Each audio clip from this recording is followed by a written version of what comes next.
We're here in New York on a seemingly appropriately gray and chilly day to talk about this pretty extraordinary picture, Synecdoche, New York. And that was my interpretation of Kathleen Keener's character. I saw the movie in Cannes, because that's how I roll, and I think I got a vibe from the whole Cannes press audience this year that there was actually an almost active hostility to really personal films, Synecdoche, New York being one of them, and Philippe Garrel's The Frontier of Dawn, a film that played at Cannes and is not very likely to get wide exposure in America anytime soon or anytime ever. Those were two pictures that had such an individual and uncompromising and very personal vision that were that garnered reactions of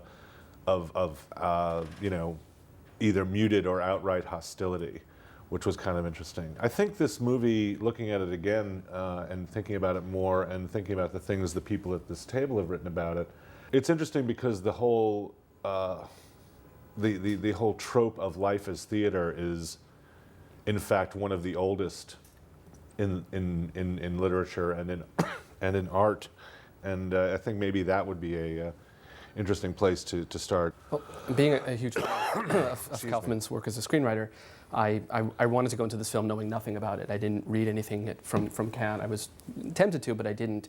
And I went to a fairly early press screening and was sort of devastated by it. I wound up rushing out of the room quickly because there were a lot of people there who were not fans of it. Their immediate reaction was less than positive, and I just had to get away. And wound up sitting in a bar till very late at night, drinking by myself, getting very drunk, which hasn't happened before from a film.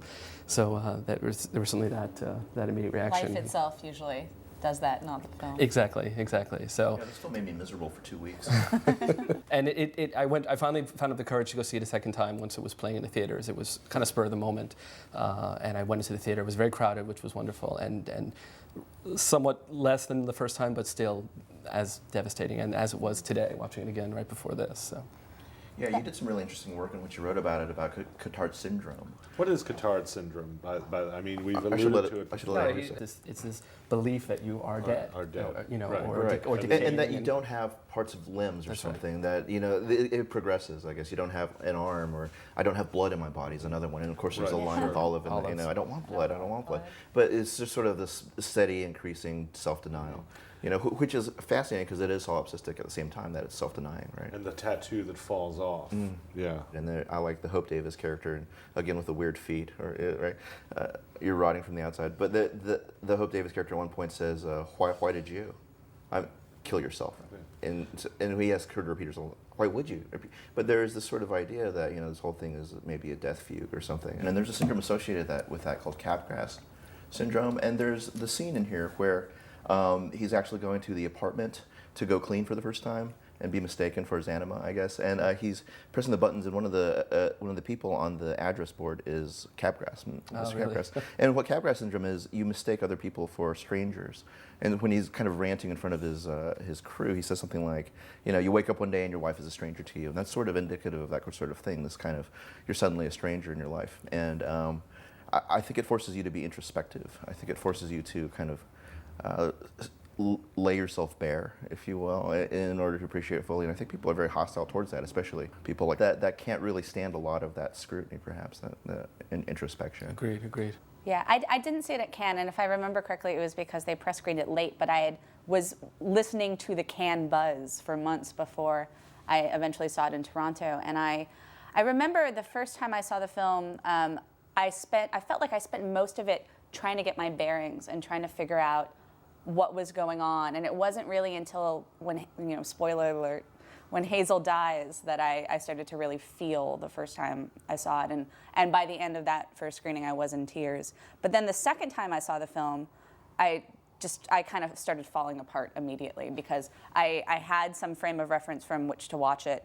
And then these mysteries started becoming sort of started like revealing themselves to me. And watching it a third time, there's still so many things there's still so much work to do when you watch it. And that's really exciting to me, but I think that is one of the things that makes people really hostile, because there are so few films in our marketplace right now that actually ask you to do something when you watch them. That's right. For me, this movie was like a red alarm that life is fleeting, that you have to make every moment count.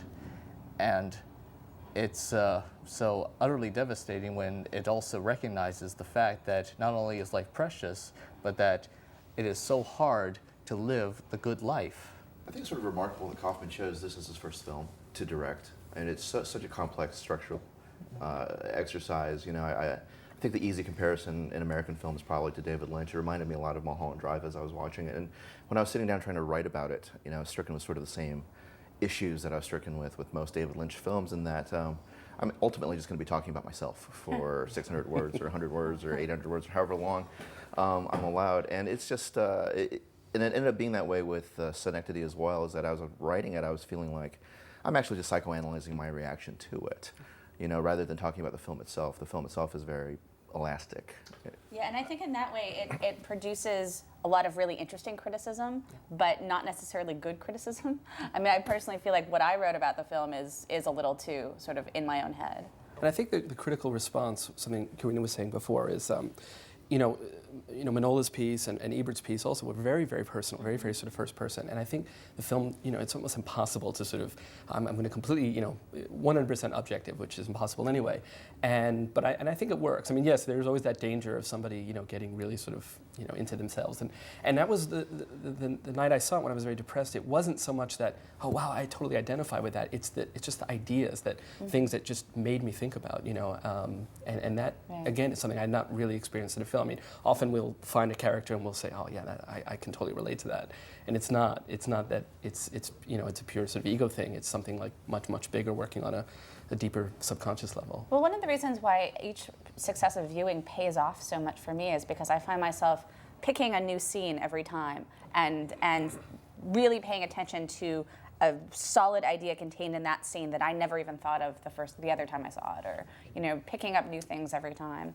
The whole thing with the pills, the whole sense of rot as being a part and parcel of old age or aging in any kind of way, even getting past middle age, that every new ailment, every new ache and pain has this incredible visceral reminder of your mortality, and how do you deal with that. And I said, you know, after I wrote my initial review of Cannes for IndieWire, I talked about it a little bit on my blog, and I quoted some description by Vladimir Nabokov of Samuel Beckett that I thought really summed up the film very well, and the whole sort of feeling of moist uncomfortableness that sort of suffuses the physicality of Caden's character. And then somebody wrote and said, well, you know, that's just life, man. You know, we eat, we drink, we shit, we die. Why should we be uncomfortable with it? And it's like, well, yeah, it's nice for you, you fucking hippie.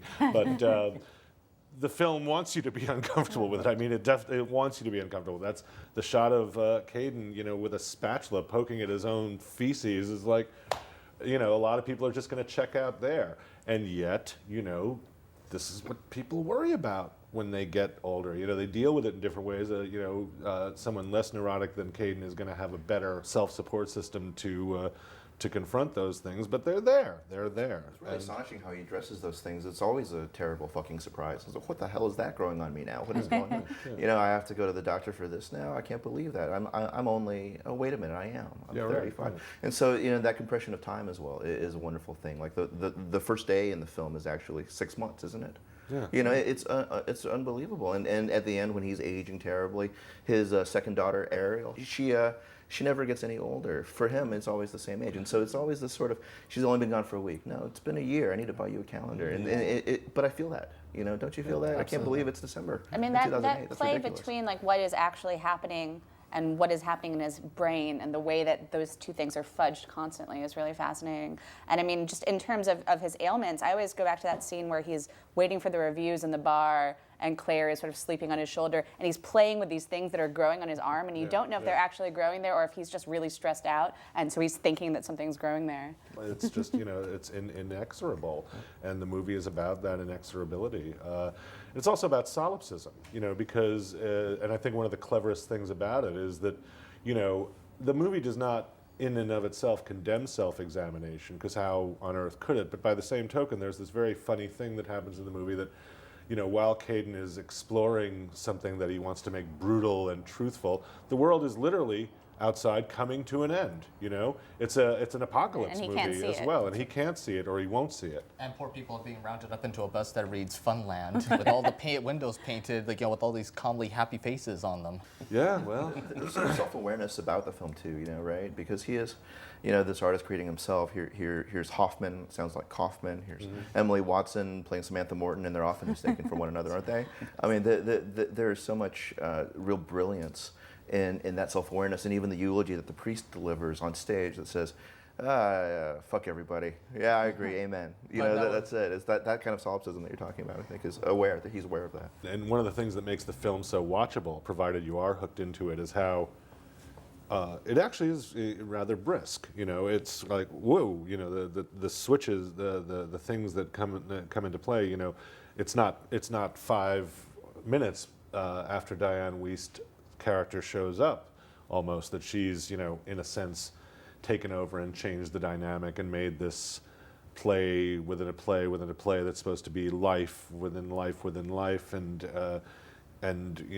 every time one character comes in and changes the dynamic, it brings up a whole new set of questions that you haven't even begun to address. It seems like it's sort of this distillation of all the things that he's been working on so far. Like when, the Diane Wiest character as Caden goes in and changes the play, it's almost like when Donald begins to write the screenplay and adaptation, and they start having the three be the structure for the film, a sort of action film finale. And so, that's, Andrew, I'll let you talk about it, how you've read the original screenplay, and that whole priest role, that whole speech was not in it originally, but somehow, to put it in there, he's got someone else directing it, and someone else inserting it, and someone else doing this thing, and so someone else is taking control of the film at that point. And very literally, we're kind of, as you say, tumbling over each other.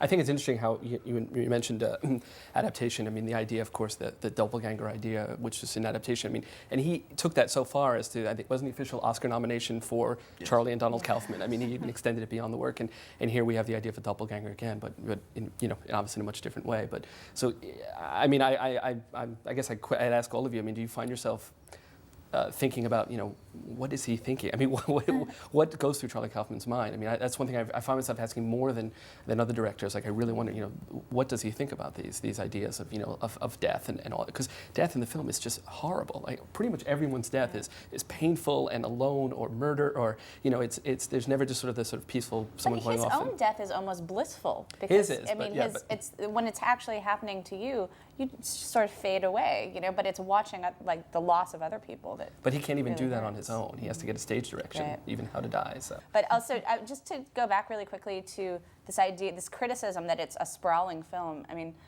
when I look at it, I see it as being something that's put together with a great economy. I mean, I don't know what could be cut from this film. Kaufman is so confident as a filmmaker. If you look at the scene where, right before Hazel meets up with Caden on the bench, framed right behind Caden, you will see on the very left side a sliver of Sammy's trench coat appear in the frame, and it's right up against this tree on the other side, so it's really hard to see. You can miss it the first time, but that's why repeat viewings reward. He's also there a little before when Caden goes out to get the mail. In the And morning. also when he's walking his daughter to school. Yeah. And when he's eavesdropping on him in the funeral parlor. So much for the idea that all this thing is a dream that happens to him after the faucet smashes him in the head. That doesn't hold up now. When I talked to Kaufman, it was, getting back to something that Andrew was talking about, when I talked to Kaufman, it was really difficult for me not to say, how did you do this? That's the only question I wanted to ask over and over again. I had a whole list, and I wanted to appear, very dignified and not, but really, I just wanted to know how you did that. How did you know about this? How did you know about what this feeling is like? I have 2 kids, and I've never seen that sort of fear and desire that you have for your children, articulated in quite this way. That fear of growing older, I just, I can't believe I feel the way I do sometimes. I never used to feel this way before. And, like I was saying, it did make me feel pretty depressed for about 2 weeks after watching the film, and not a real specific way, just sort of an existential way. I looked at all the people around me and I began to see them aging in a way. I feel like, this is all temporary. This is all temporary. Well, there is. I mean, it's funny because in a sense we're tempted to snicker a bit at Caden when he talks about wanting to do something brutal and honest and truthful. The funny thing about this movie is that it is, in fact, all of those things. It is incredibly brutal. The stuff with Olive is beyond cruel in a way. And a word about that actress that plays older Olive, Robin Weigert, right? Calamity Jane from Deadwood. This is the third time through. This is the first time I noticed. She's unbelievable. But yeah, it is.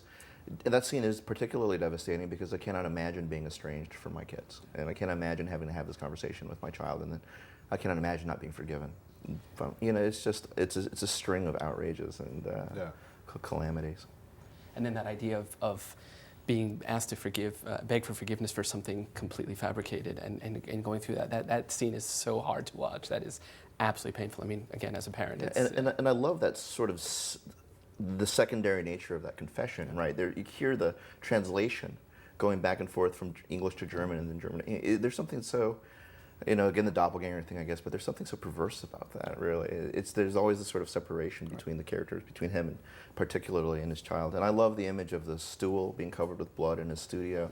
There's this idea of male creation versus female creation, too. Absolutely. Could the stool actually be covered in blood? Well, in a way, in a sense, it could be, because, guys feel like they're giving birth when they're writing sometimes, Yeah, you guys in particular are very, and Andrew wrote about this at length, and maybe you could talk a little more about this because it might not be evident to some of the people who are watching it where we're coming from in terms of talking about the Jungian psychology aspect of it, and maybe we could lay it out a bit. I mean, again, that is just something that, Kaufman, I've not seen him say anything directly about that. It's just that when I was laying in the apartment for days after the film in depression, that's what I just found myself starting to think about, and I really did start pulling off my Jung books off the shelf and started reading about that whole, the process of personality integration and becoming a person and Jung's various stages, and I started to sort of map it up against the film, and this could just be my own need for a better level of understanding, but there are these sort of various phases that you go through where you create this sort of, you have to deal with your shadow, you have to deal with your darker side, and then there is the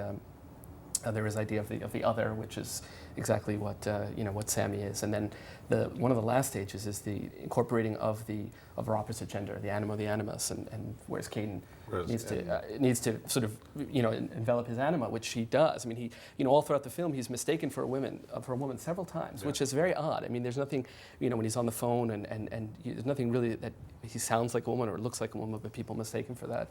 And at the end, he becomes and there's the vice versa with the character played by Diane Wiest. Exactly. I think it's a great read because that doesn't happen until after he confronts his shadow, until after Tom Noonan comes into the film. That's right.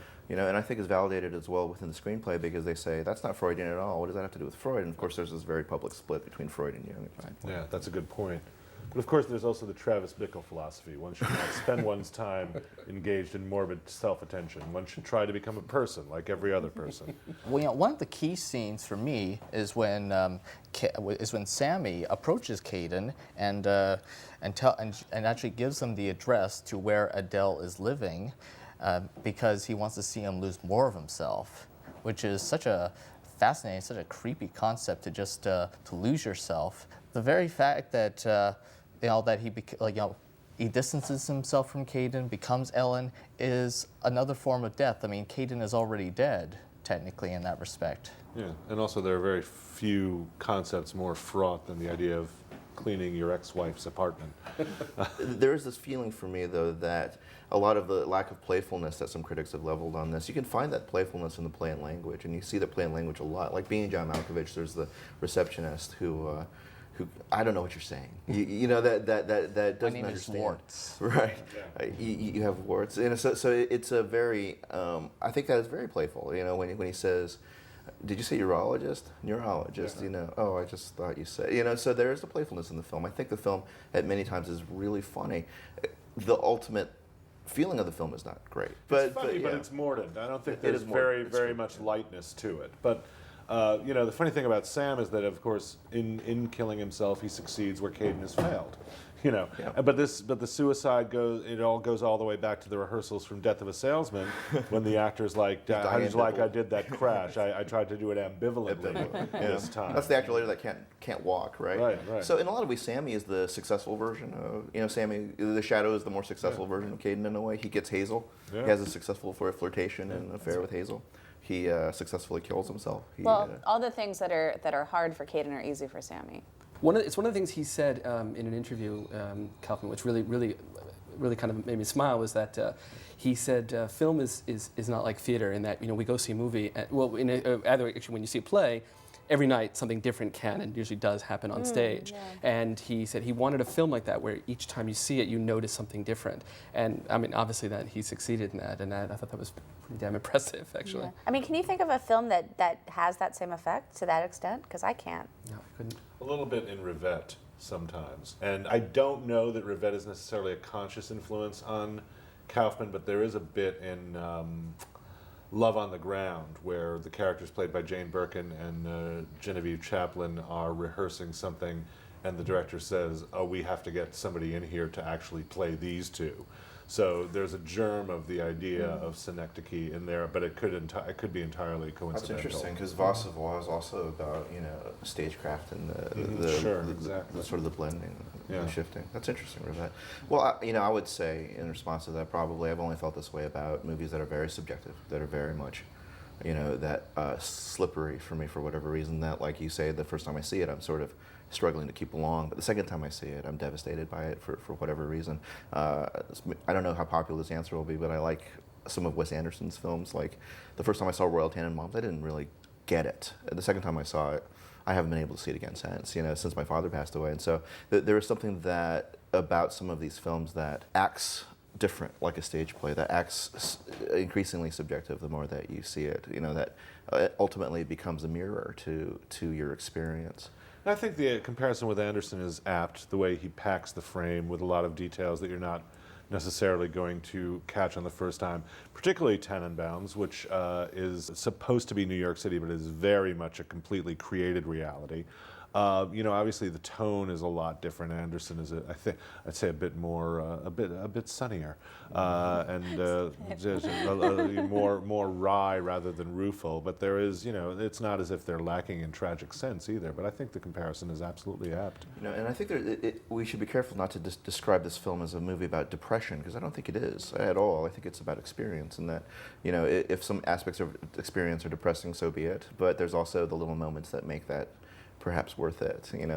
Of all the things that he suffers from, I'm not sure that depression is actually one of them. No. I mean, I think that depression is maybe an end syndrome. Right. And the thing that I find about almost all of Kaufman's films is that I feel less alone as I'm watching them, even though they may be about loneliness or about sadness or disconnection. That at the end of Eternal Sunshine, my wife and I cried like little children, for no real discernible reason. We couldn't look at each other and explain to each other why we were both having that reaction, but just this feeling like, thank God that some other person thinks like this or feels this way. It's actually less lonesome to have a Kaufman in the world than otherwise. And I didn't find Synecdoche depressing either. I just found it to be extraordinarily revelatory, and it forced me to go to places I wasn't necessarily prepared to go that day. I found Synecdoche, New York to be such a riveting experience. First few times I watched that ending, I feel joy, surprisingly enough, because I am watching an uncompromised, apocalyptic vision that has not been watered down, and I feel as if the ending is earned, and whereas so many movies do not earn their endings. Yeah, something to be said for that. I mean, we're sitting here now in, mid-December, and we've all been watching the big, end of year, Oscar hopefuls, and it's just, I think Karina pointed this out in a recent review, that they're passive experiences. You're watching a film is even if it's about there's some material to the subject matter. Everything from Nazi guilt to aging and all that. It's just all hammered in, and then you have this film, and like you said, it requires a bit of work, and there's nothing wrong with that, right? I mean. The end has this really beautiful simplicity of it, and it reminds me of that line from Philip Larkin, what remains of us is love. These two people who are pretty much almost practically total strangers being able to experience a very deep empathy and tell each other that they love each other. It's God, it's almost hippie-ish, but it is a very what can remain is love, or what was the old thing? We must love one another or die, said Auden, and Cyril Connolly said, no, we must love one another and die. And that's the end to me. We must love one another and die. To inevitable, one is a moral imperative, the other is an inevitability. It really reminded me of the end of Weekend as well, the Godard film in a way, sort of this sort of done, everybody, it's done. As all things are done, it's completely done. And certainly some of those final shots, the widescreen of him just sort of moving through this landscape, yeah, it's very Weekend. I remember when Caden was talking with Hazel. You ever notice that Hazel's answering machine never changes? Yes. So it's as if in the future, when Caden talks with Hazel, when she's dead, it's like he's talking to a time machine, like he's reaching out to the younger Hazel, the Hazel that he never connected with. And it's so heartbreaking when he tells her that, I wanted to make the play about that one day because that was we were together because that was the happiest day of my life. It's very, very interesting, and I think it might be worthwhile to talk about the way Kaufman writes female characters. I mean, he's largely surrounded by females throughout the film, some more sympathetic than others. You're one of the few female critics that I've spoken to personally who really liked the film. Two others I know actually just hated it. Well, Felt there was what are nothing in their- there for me. They just felt it was, they saw it a lot as male fantasy, and they said, Wow. what is in there for me? That was a line don't almost see it- they both said. And I don't see it as a male fantasy at all. And in fact, I mean, he has that line where he's like, well, I think it might have been easier if I was a woman. I mean, I think that the character's relationship to his own gender is much more complex than it just being the average impenetrable for women male fantasy. How is it a male fantasy? That Because he gets to did- sleep with characters played by Michelle Williams. I mean, all of the sex in the movie is so, Yeah. it is fraught with so much tension. It never brings him happiness. I mean, that's one of the running jokes in the movies. Do you cry when you're having sex? And actually, I had a conversation with a man about it once, and he said something to me about how he thought that it had a lot to do with the way that men make decisions based on sexual impulse. And maybe there's a little in that, but I think that's maybe the least of it, the thing that's least interesting to me about He's it. constantly resisting his sexual. Exactly. He can't even recognize a sexual impulse, except in a certain mood and a certain mode. And it takes Sam, to really. What are you going to say? The whole speech about the shimmer. It takes Sam to recognize what Caden can't articulate. Well, that gets back to, was something else that made me think of Jung, because in Jung's theory is that men act more on the rational, right, whereas women are more intuitive, and how that sort of plays into their art. I mean, he's just spending so much time constructing, directing, never living, right? I mean, he's always directing 5 minutes behind him, kind of thing. It's and then only at the last minute does he realize, like, oh wow, yeah, this one day is really all that matters. I mean, it's I agree with what you said earlier about not being depressing, but the tragedy of it is just unbelievable. Yeah, the sense of fragmentation too in his life post Adele, when he says, "I gotta find my daughter." No, my real daughter, my first daughter is. And he actually forgets his second daughter's name. Yeah, Yeah. it's very, very, very sad. But I mean, and it's also interesting how later in the film,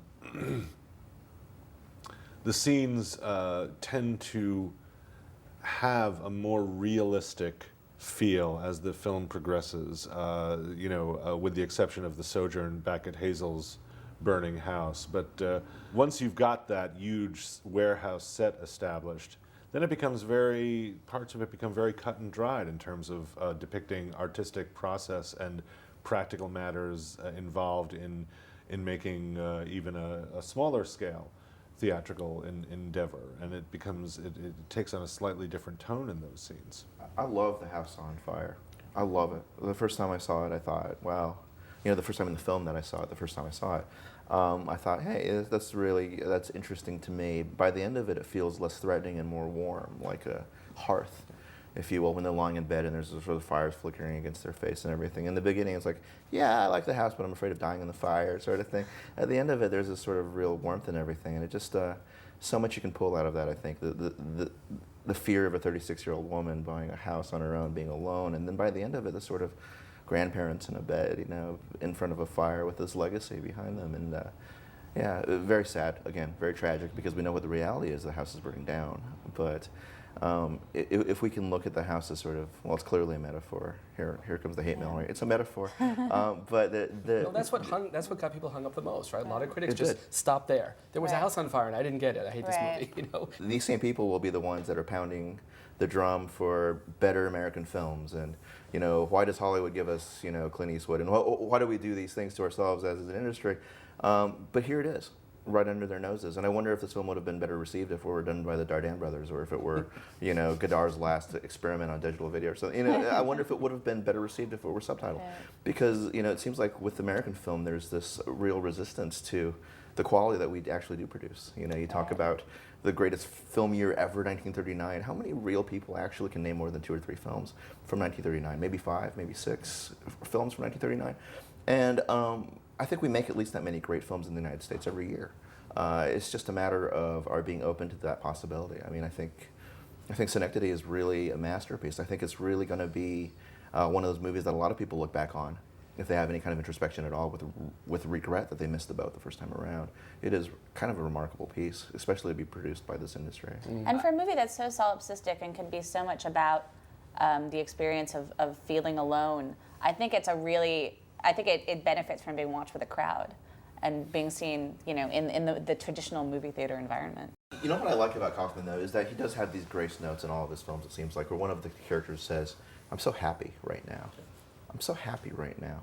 You know, there is this awareness. And the tragedy of this film maybe is that he doesn't realize it till it's over, till it's too late. But, you know, like Eternal Sunshine, one of the devastating moments of that is when he says, "I'm just so happy here," you know. It is these grace notes, I think, that make all of the sadness and the tragedy of the rest of it sort of bearable. You know, it wouldn't be a tragedy if there was no happiness. Even the song, the Little Person, which Kaufman wrote, you know, the lyrics of that song are exactly what Caden is. You know, just content to live with his life and happy to maybe meet somebody who feels the same way. But Caden doesn't do any of those things. You know, he doesn't actually ever find that peace. That's the dream. You know, the function of the artist, Milan Kundera and a bunch of other people have said, is to ask more questions. This picture depicts a lot of states and asks a lot of questions about them. And more importantly, it doesn't do it, I think, in a way that blocks conversation. You know, it doesn't ever give answers. It doesn't, you know, it presents scenarios. It presents ways through which you work out your own issues, perhaps against that prism, like all great art does, I And think. it continually yields up these materials that force you to rethink about them all over again. In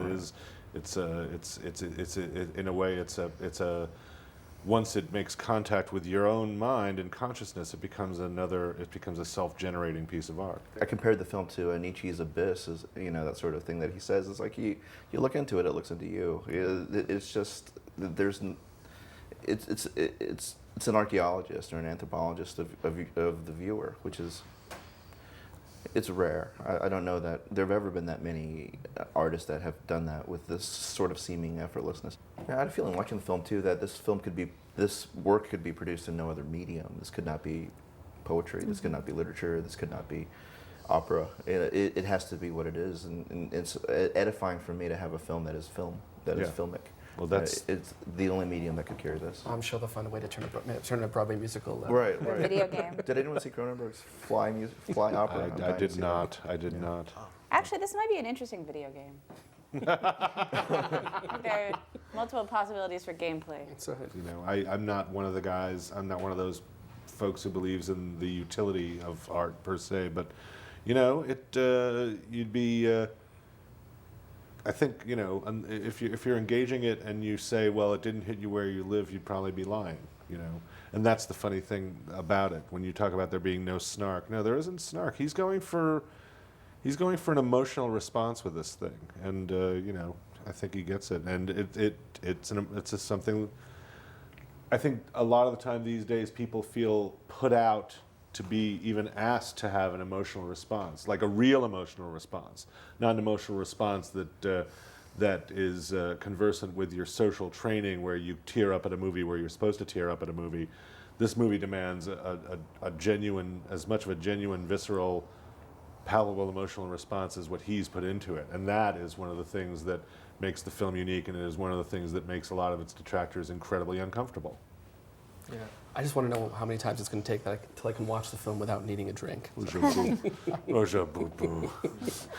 It's affirming of what we do, I think, in a way, in that, you know, it is like going to church when I go to a movie. You know, I want to get filled. I want to feel something. I don't want Diane Lane in front of a bank of violins to tell me what to feel. I want something that gives me insight into my life, or, you know, the life of the people that I love. And so, in that way, I think Kaufman films are extraordinarily valuable, because they do that. They allow you the sort of prism, the scrim through which you can look at your own life and examine the way that things are. And it fulfills, I think, what art at its best can do. You know, it can allow you to have these cathartic expressions. And we talk about tragedy, I guess catharsis is the end result. And so, you know, that expression of emotion, like you say, is 100% genuine. He never hates film. He never hates theater. He never hates Caden. You know, he doesn't present us black and white, but he doesn't judge either. And I think that's really remarkable. Nice movie. I'm glad I saw it 3 times. Every time I see it, I'm more convinced that I need to see it more. Yeah. I think we should thank Charlie Kaufman for making such an extraordinary film, and everybody at the powers that be for getting us in here to talk about it. This has been really something. I hope he makes another and more. Yeah, I hope so too. Can't wait for the next one.